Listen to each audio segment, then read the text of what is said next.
പശ്ചിമബംഗാൾ ഉൾപ്പെടെ 5 സംസ്ഥാനങ്ങളിലെ നിയമസഭാ തെരഞ്ഞെടുപ്പ് ഫലം അവലോകനം ചെയ്യാൻ ചേരുന്ന സിപിഐഎമ്മിന്റെ കേന്ദ്ര കമ്മിറ്റി ഇന്ന് സമാപിക്കും.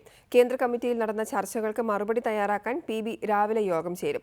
പാർട്ടി കോൺഗ്രസ് നയം ലംഘിച്ച് കോൺഗ്രസുമായി തെരഞ്ഞെടുപ്പിൽ ധാരണയുണ്ടാക്കിയ ബംഗാൾ ഘടകത്തിനെതിരെ കടുത്ത നിലപാടുണ്ടാകാൻ ഇടയില്ല. VS അച്യുതാനന്ദനെതിരായ പരാതി പരിശോധിക്കുന്ന PB കമ്മീഷന്റെ നടപടികൾ വേഗത്തിൽ പൂർത്തിയാക്കണമെന്ന് സീതാറാം യെച്ചൂരി ഇന്ന് PBയിൽ ആവശ്യപ്പെട്ടേക്കും. പശ്ചിമബംഗാളിൽ കോൺഗ്രസുമായി തെരഞ്ഞെടുപ്പിലുണ്ടാക്കിയ സഹകരണം പാർട്ടി കോൺഗ്രസ് നയങ്ങൾക്ക് വിരുദ്ധമാണെന്ന പ്രകാശ് കരാട്ട് ഉൾപ്പെടെയുള്ള PBയിലെ പ്രബല വിഭാഗത്തിന്റെ വാദത്തിനെതിരെ ബംഗാൾ ഘടകം ശക്തമായ നിലപാടാണ് കേന്ദ്ര കമ്മിറ്റിയിൽ സ്വീകരിച്ചത്. മമതയെയും വർഗീയതയും നേരിടാൻ കോൺഗ്രസുമായുള്ള സഹകരണം അനിവാര്യമാണെന്നാണ് ബംഗാൾ നേതാക്കളുടെ വാദം. ഇക്കാര്യത്തിൽ PB പ്രായോഗിക നിലപാട് സ്വീകരിക്കണമെന്നും ബംഗാൾ നേതാക്കൾ ആവശ്യപ്പെട്ടു. എന്നാൽ പാർട്ടി കോൺഗ്രസ് പാസാക്കിയ നയം ലംഘിച്ചവർക്കെതിരെ നടപടി വേണമെന്നാണ് കാരാട്ട് വിഭാഗത്തിന്റെ ആവശ്യം. കോൺഗ്രസ് സഖ്യത്തെ PB പരസ്യമായി തള്ളിപ്പറഞ്ഞത് സെൻഷറിങ്ങിന് തുല്യമാണെന്നും ഇനി തുടർ നടപടികൾ ആവശ്യമില്ലെന്നുമാണ് സീതാറാം യെച്ചൂരിയുടെ നിലപാട്.